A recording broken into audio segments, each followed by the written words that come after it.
Assalamu alaikum and welcome to the Islamic Pulse Talk Show. We are talking about the unique capabilities of women.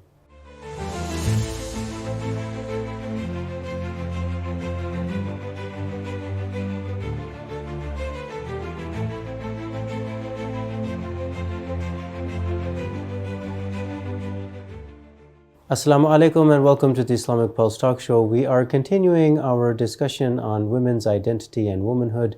In this episode, we are talking about the unique capabilities of women in the Islamic perspective. Again, we have invited Sayyid Agha Ali Raza. Sayyid Agha Ali Raza, assalamu alaikum. Welcome to the Islamic Pulse Talk Show. Wa alaikum assalam rahmatullah. Thank you for having me here again. So thank you so much, Sayyid Agha Ali Raza, for joining us on the talk show again, talking about women's identity and womanhood. One of the things that we wanted to discuss on today's episode was the unique capabilities of women in the Islamic perspective. We are continuing this discussion over multiple episodes, inshallah, because on one hand we find that the Islamic perspective is less discussed, if discussed at all, in the Muslim world, but when we come to the Western world or the Eastern world, the non-Islamic world, that it is even less discussed than in the Muslim world itself. So it's something that is very misunderstood, for lack of a better word. And on the other hand, we see this very severe onslaught from Western civilization and their perspective of women, and in the various forms that they try to put women in a certain framework. Anyways, talking about the unique capabilities of women, we hand it over to you in the name of Allah. Bismillah ar-Rahman ar-Rahim. So in our previous episode, we talked about how men and women are both independent, glorious creations of Allah subhanahu wa ta'ala. Neither of them is a footnote to the other. Neither of them is a reaction to the other. There is no conflict. They come in together, realizing not only their own potentials through this unity, yes, but also activating and realizing the potentials of the other. So they are a team that rises towards perfection and towards the infinity that is Allah subhanahu wa ta'ala. So in one of the narrations of Amirul Mu'mineen alayhi salam, when he says, what is the perfect wife, right? And he talks about Lady Fatima Zahra salamullah alayha. He says that the perfect wife is a woman who is your best friend and your best supporter in obeying Allah subhanahu wa ta'ala. So you see, obeying Allah subhanahu wa ta'ala, which in the Quran Allah subhanahu wa ta'ala says that مَا خَلَقْتُ الْجِنَّ وَالْإِنسِ إِلَّا لِيَعْبُدُونَ, that we have not created men and the jinn, both of these species, except that they worship us, except that they obey us, right? So in Amirul Mu'mineen alayhi salam, he says that this obedience of Allah subhanahu wa ta'ala, this worship of Allah subhanahu wa ta'ala in all of its different stages, because it has infinite stages of spirituality. All of these are teamwork. So if men were doing that alone, it wouldn't work. There would be a glass ceiling limiting their perfection. If women were doing this alone, there would be a glass ceiling limiting their perfection. If you want to reach the true realization of potentials of this species, of humanity, then men and women need to work in that harmony, that equilibrium, that extreme synergistic tranquility that Allah subhanahu wa ta'ala has created for them. And throughout the series, we keep on bringing this up, that again, how refreshing this perspective is, harmony and balance and tranquility and peace, and also a peace and serenity that comes about because as we were talking about justice, that justice is taking place, perfection is taking place.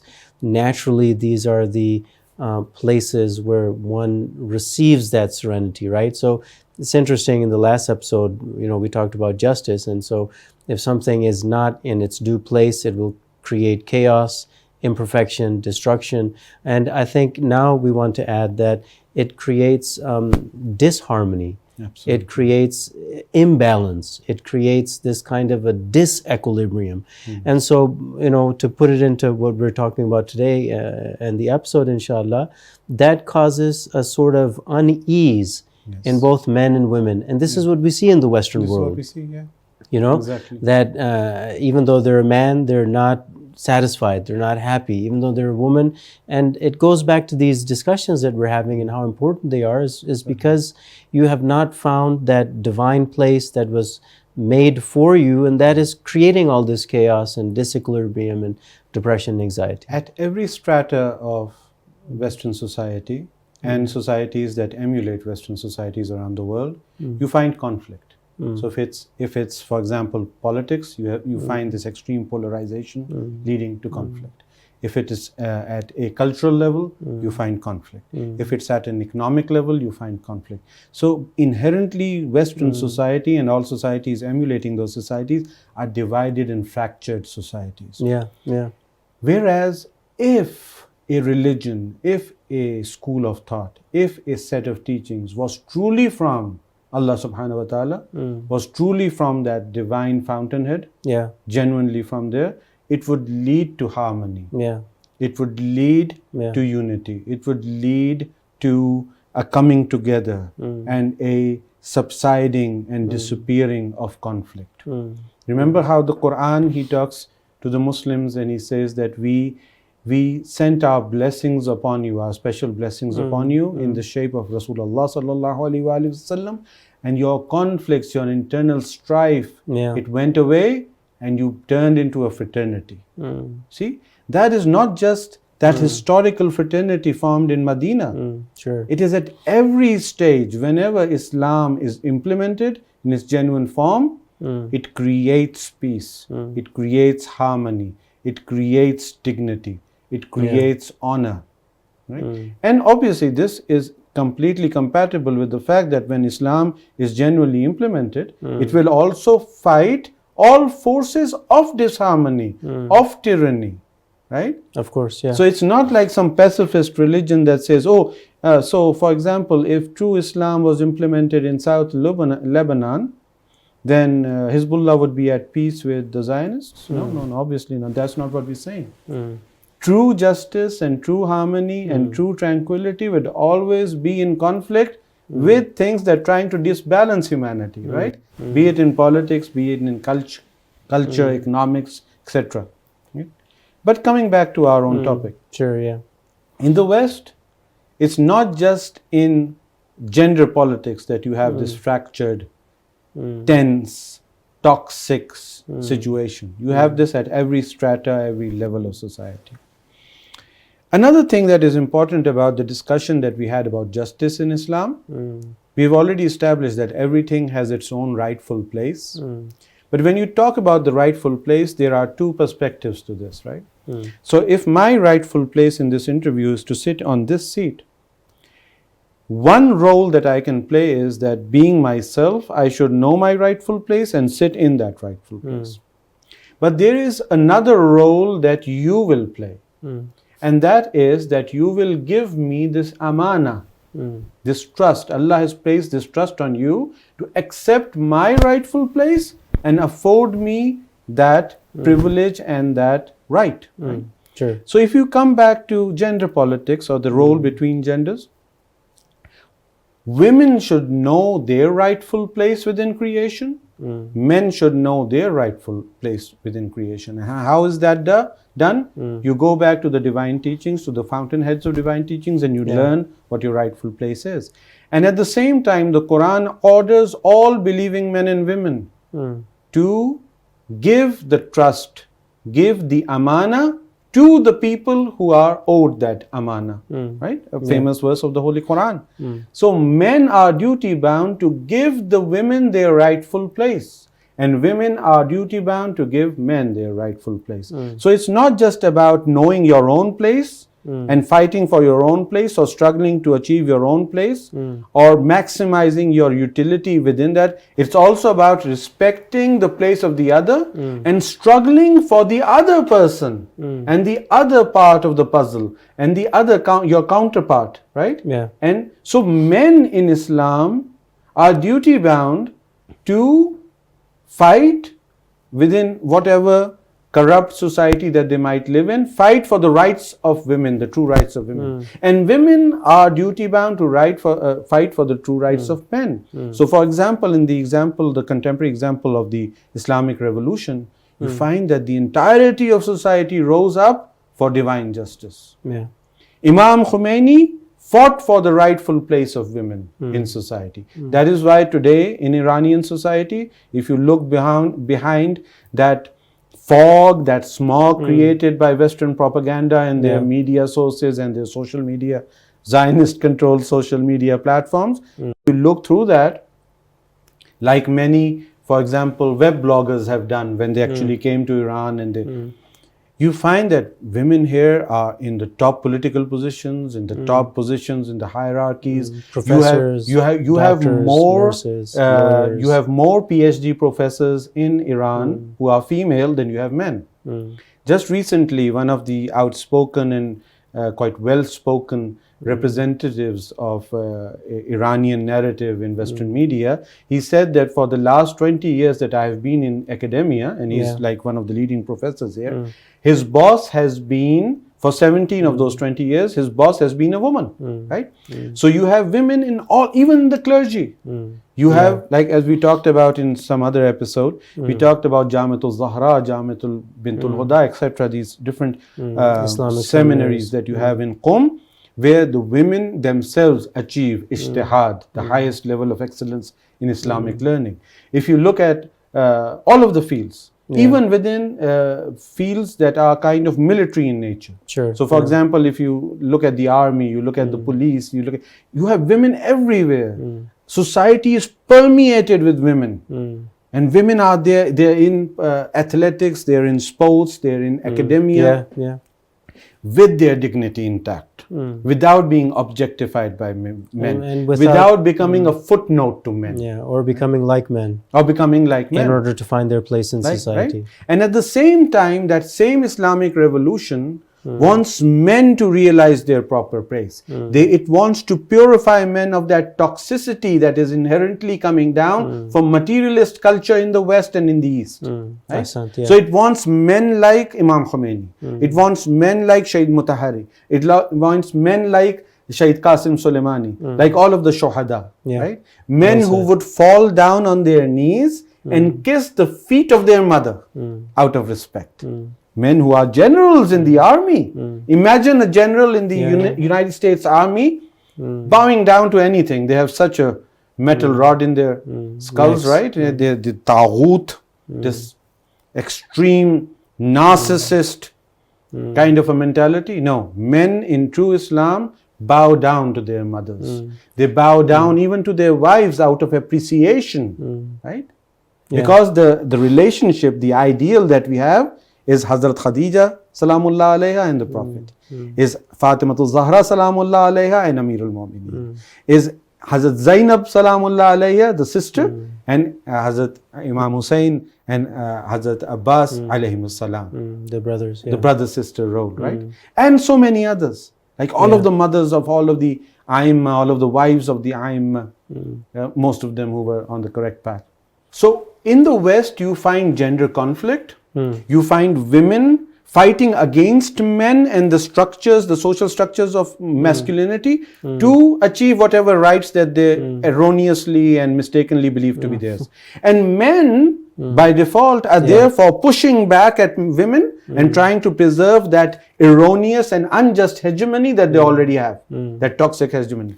As opposed to that, Islam tells men to fight for women and women to fight for Islam, for men. Right? Because they are partners, they are equals, right? Because it's the same project of perfection. It is the same hadaf, it is the same objective, not this haggling over the same resources. They are fighting for the love of the same infinite that both of them can achieve, but only if they partner up and they know their rightful places and they realize each other's potentials and become equal to one another in that great journey towards Allah subhanahu wa ta'ala. I mean, again, I keep on repeating this idea that this is such a refreshing perspective. I grew up in the US and I went to high school, I went to the college, university, I eventually got married there. I had kids over there. And I have seen what the role of men, the role of women, the conflict with one another, the, women trying to be men in order to find a place in society is quite depressing, now that I look back at it and I kind of analyze the whole situation, and how this is so different. This is such a refreshing, I keep on saying, perspective, because it shows you such a different, balance and harmony and tranquility, where everybody can reach this prosperity and this happiness and this joy and this spiritual satisfaction, Whereas what you're seeing over there, because of course is this ultra high competition, or very severe conflict and these kind of things, and people have lost their way. They're not happy. They are confused. They are in depression, and a lot of these things, like I think we said earlier in today's talk show, is the disbalance that is occurring. Sometimes we think justice and injustice. Injustice is just, what's happening to the Palestinian men, women, and children for the last year and a half. Yes, this is the most in-your-face, brazen, atam example, right? The most manifest example of this injustice. But, for a woman to feel like she has no role in society because of the way society in its man-made, non-divine manner has created society, she feels like she has no role. The man feels like he has no role. The amount of divorces that occur, the amount of children that are born out of wedlock, single parents and these kind of things, it's destroying their society. Absolutely. And look at this perspective, that we are bringing forth, alhamdulillah, with the grace of the Almighty Allah, where it is harmony and peace and prosperity. In fact, you brought up something about marriage in the West. One of the great issues in the West is emotional security. Emotional security. We'll inshallah get into this later on when we talk about the West in particular. But just as a kind of a sneak peek preview, even when you form a union within the West, and we're talking about the general situation, we're not talking about exceptions. Even when you form, it's always, you're always looking behind your back, you're always checking the mobile phone, the cell phone, the chats, because it's never truly the kind of union that brings you peace. Well, the whole prenuptial agreement thing. Exactly. You start off with skepticism it's like, and cynicism about like this guy or this woman is going to, because the women will cheat as well, right? Yeah, of course, because the women have already, the social pressure is such, the social structure is such that you've already made them toxic as well. Right? So inshallah we'll get into this in more detail later on. Yeah, but I think you were going to talk about the capabilities of women. Absolutely. So now if we look at Islam already establishing the fact that we need to identify our roles, and we not only need to secure our roles and play those roles to the best of our potentials, but also help the other part of the puzzle to understand those roles, play those roles, and reach those potentials. Which, as a footnote, let me squeeze this sentence here in as well. Remember what we said, that the feminists always, they come, not all of them, but many of them who are more vocal, they always come and they say, men shouldn't talk about women's issues. In contrast, Islam says men should be talking about women's issues if they're truly playing their right role. Men, if they are playing their right role, fair manner. They should be talking about women's issues, and they should be at the forefront for fighting for women's issues. And women, if they're playing their right role, should be at the forefront of not only fighting for their own rights, but also for the rights of men. So women should be telling the men, don't become toxic, become like Rasulullah. We want men in society who are like Rasulullah, not like Genghis Khan, not like Hitler, not like Bush and Bill Clinton and Trump and etc. Right? We don't want Caesars. These are not our ideals. We want Amirul Mu'mineen, we want Hassan, we want Hussain alayhimus salam. Right? That is the narrative. See how Islam changes everything within the social and political narrative of society? Right? So just, but going on from there, coming to what we wanted to talk about today as a specific topic for today, what are the unique capabilities and that unique constitution of women that makes them so unique, right? That unique piece of the puzzle. The unique piece of the puzzle, right? And what are those potentials that they bring onto the table that not only makes them so powerful and potent within society, individually and collectively, but also completes it for the male part of the species. So, and obviously what we're providing for the audience here is pure Muhammadan Islam as viewed by Imam Sayyid Ali Khamenei Hafizahullah Ta'ala. So he says that the first point to remember and reiterate, right, is that particular set of skills and potentials and nature that women have, normally men do not have this. So we're not talking about some extremely highly perfected men like Rasulullah sallallahu alaihi wasallam, who through divine intervention have reached those grand stages, right? We're talking about men, you, me, right? Yeah, our forefathers, our mothers. Average Joe. Yeah, the average Joe. Your average the Muhammad. Tom, Dick and Harry, right? Even the scholars are. Even the scholars, Sure, right? Those who are infallible are an exception. Those who are fallible, all of them are of the sort that they inherently cannot have these capabilities that women have. Yeah, because they're not women. Yeah. Exactly, right? So, how does he define some of these? And obviously, he's not going into a dars-e-kharij, he's not going into an expansive, comprehensive discussion of all of those aspects and dimensions of femininity that Islam talks about. No, he wants to focus on something that is maybe, it can be said, the most important facet of a woman's nature. He says that women, if you look at them, if you look at their original nature, not their corrupted nature as you find in the West, they are reservoirs of emotion. Yeah. So they have emotional intellect. They have rational intellect as well. This EQ, emotional intellect. They have emotional intellect, right? It is even more like it's deeper than what they talk about when they talk about EQ. This is the ability to understand and appreciate reality in its emotional layers. Men, unfortunately, normal men, are very calculative. They're very dry and rational. Their rationality is dry as well, right? So they're very mechanical, they're very procedural, because that is why Allah subhanahu wa ta'ala has created them, right? They're very procedural, very mechanical, very mathematical, right? Sure, yeah. So in fact, there are interesting studies out now that there are certain, if you put certain shades of colors in front of women, they'll be able to identify those particular differences, right? But men won't. They'll Light say blue, dark blue. Yeah, they'll say women will say, I don't know, baby blue. Exactly. They'll have these depression blue. Exactly. And men is like, this is all blue. What are you talking about? So, for example, like just to kind of highlight what's going on here, and we talked about this before our interview as well. In Western philosophy, there was this stage at the time of Descartes, etc., where there was this focus on objectivity and rationality, and they wanted to cut out everything that played a subjective role in the understanding of reality.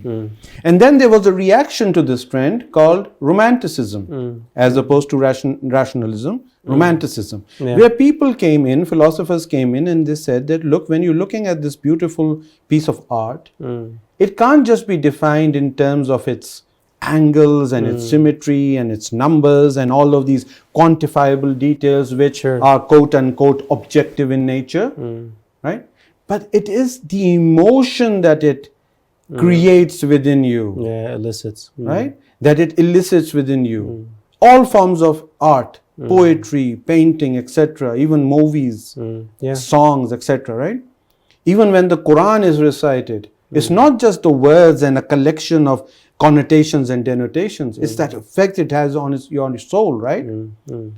They said that this is an essential part of reality. So by trying to cut that out, you're being very, and now I'm kind of transgressing upon what they said to make it relevant to our topic. Yeah, sure. When you try to cut out those subjective parts of reality, those parts of reality that engage with our innermost emotions, with the empathetic part of our souls, right? When you try to cut that out and censor that, then by default you have a skewed appreciation of reality, right? So if men are more mechanical, more robotic in their perception of reality, right? Dollar value, right? Women come in here and they provide that emotional appreciation of the depth of reality. Yeah. So in other words, men are able to form a very good appreciation of the superficial level of reality, right? Normal men. Sure, right? yeah. The run-of-the-mill man. Your average Muhammad. The average Joe, right? They are able to form a very good appreciation of the superficial level of, the quantifiable level of reality. Women inherently, naturally, are able to understand the depths of reality, the qualitative facets of reality, right? Yeah. So they are able to understand those deeper nuances of reality. And only when both of these are put together, then you are truly able to appreciate the entirety of pictures. Yeah. If we kind of make this even more tangible, at home, right? So I'm a father, you're a father. The kids come home, they've gotten like, they had an exam and now they have, what would my reaction be as a lay, normal, run-of-the-mill guy, right? Why have you not had a good grade in your exams, right? Why weren't you able to secure an A+? You must not be studying properly. But my wife, she sees what's going behind the scenes, right? And it's only when we communicate with one another that we are able to reach a holistic and non-toxic solution for whatever problem my son or my daughter might be going through, right? In older generations, we saw that because women weren't allowed to speak, the only solution to all problems was to take your belts off. I'm talking about the West now, because this was something very pervasive, very common in the West. Yeah. Everything was In our solved. traditions, we didn't have belts. We didn't have belts, right? So in the West, even like 60 years ago, the solution to all problems of nurturing that your children were having was that the belt comes out and you get a beating. And now, unfortunately, because they still do not have true progressive, enlightened thought in their society, they're coming full circle because they came from that to total freedom. So that children were like coming home and abusing their parents and reporting their parents to the police, and parents became captives of children, right? So you had abuse from parents to children, and now you had abuse from children to parents, and now it's become full circle, and you have people talking out there that no, parents need to reclaim their role. And you know, the 60s they were great, the 50s they were great because our dad used to beat us up, right? So you see, and so this is the difference, between the man and the woman, is what you were saying. Yeah, exactly. So this is just a pendulum. There's always the entirety of Western history is reactionism. So the pendulum either swings to this extreme or the other extreme, right? And never finds balance. Never finds balance because it's a non-divine system. Because it's a non-divine system, which is inherently flawed. And so women bring that emotional depth, that emotional intellect. You see, the problem with society is, even our audience right now might misinterpret what I'm saying, because male toxicity within society, especially within this Anglo-Saxon culture, has made it so that when we talk about emotions, we're talking about something that is opposite to rationality. So if I'm saying emotional intellect, someone might probably misinterpret it as saying, oh, women are dilly-dally and they're not like, they don't appreciate rationality. No, emotional intellect, emotional rationality. And that is why we are highlighting this fact that there are nuances to reality, nuances to what's truly going on within an individual's life, within social life, that can only be understood by the emotional intellect. It cannot be understood by the mechanical, dry, rational, inert, rational intellect that normally men have. Right? But what's interesting here, I'm sure as we go through some of the other qualities, it seems like all of these qualities that are a part of a woman and are part of a woman's identity have been demeaned and degraded by the West. So for example, being emotional is something bad.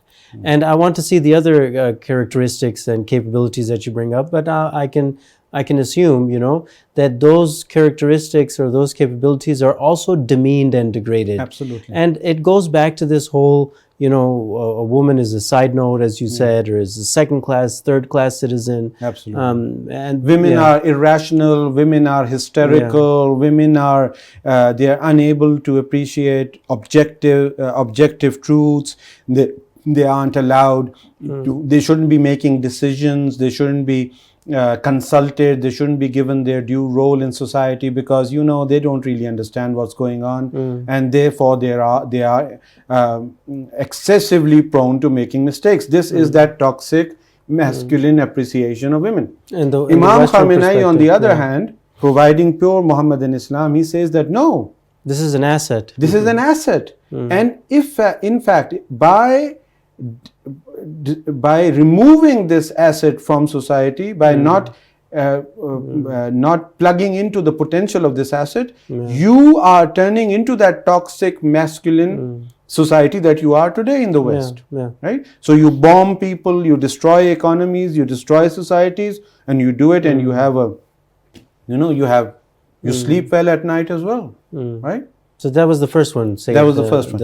And these are interlinked, obviously. These are intellect. So this is that emotional intellect. Then that emotional intellect leads to a unique form of empathetic appeal that women have. Right? They are able, that empathy that they have is able allows them to analyze issues from a standpoint that men normally cannot. Right? So again, coming back to the example that I gave, household example of how you raise your children. A man's point of view normally would be this: I have paid for school, I have provided you tutors, I have provided you books, you have a brain, you should be able to get an A+. It's 2 + 2, 4. There's nothing strange about it. A woman's empathetic appeal, a woman's empathetic appreciation would be this: my dear husband, your kid needs to spend time with you. Your kid needs to see appreciation from you. Your kid, even if he's not doing well, needs to be told that I'm proud of you, even if you're not doing well, but I would be much more proud if you were able to achieve your potentials.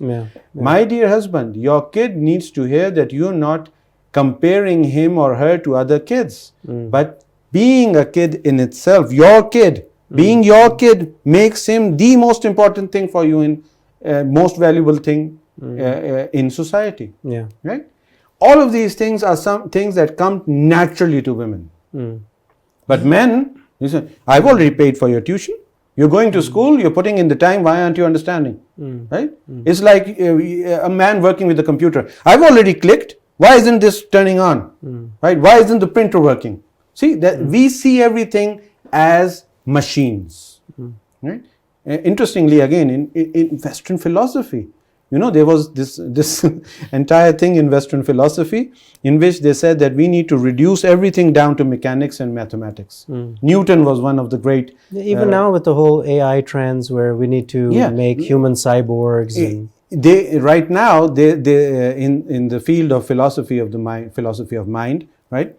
They say that there is a huge movement who is called physicalists or new physicalists, etc. They say consciousness is basically reducible down to numbers. So we've just not been able to discover the extremely intricate calculations. If it wasn't that, the entirety of the human phenomena is basically down to numbers. This is a uniquely masculine appreciation of reality. You see, the same guy that you see on memes trying to get a printout, and then if he can't, he throws his monitor out of the window. So this is the same kind of guy, gets a PhD, becomes a philosopher, and now he's saying more sophisticated things. But at the bottom of the day, at the end of the day, the bottom line is that his appreciation of reality is mechanical. It's a non-divine. It's not about being non-divine, because it is skewed. It is deficient. It is only when it comes together with that emotive and that empathetic understanding as well. When the two of these come together, then the picture is completed. At the same time, because we want to give both sides of the picture as well. Yeah, I hope you give both sides Yeah. of the picture. You If- keep on beating us If up. women were to only, if they weren't able to employ this mechanical, mathematical, purely rational, and again I say purely, right? Purely rationalistic kind of approach that men have, Yeah.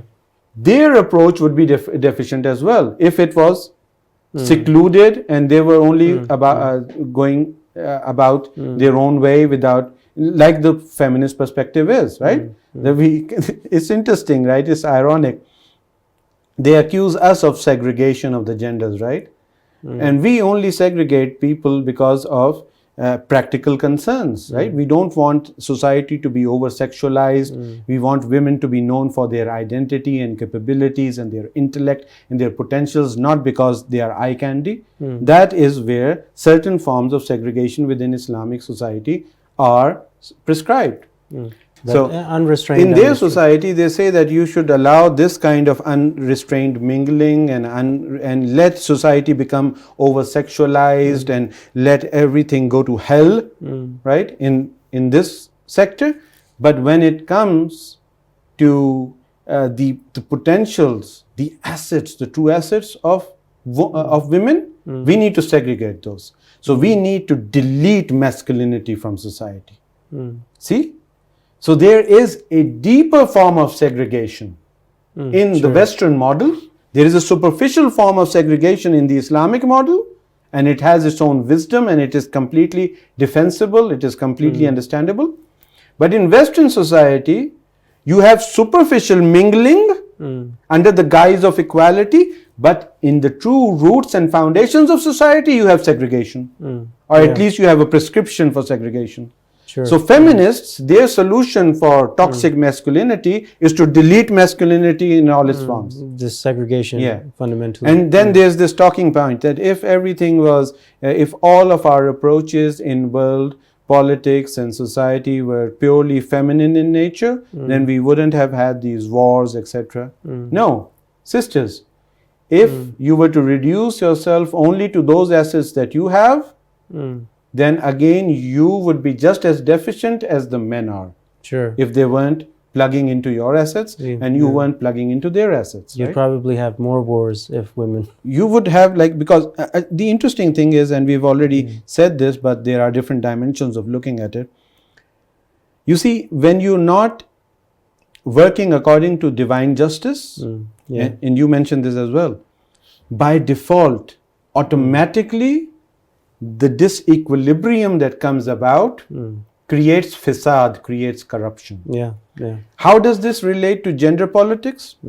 When men are not recognizing their true role within society, something that we've already defined, so I'm not going to repeat that. When they do not know their true divine role, they become toxic. Right?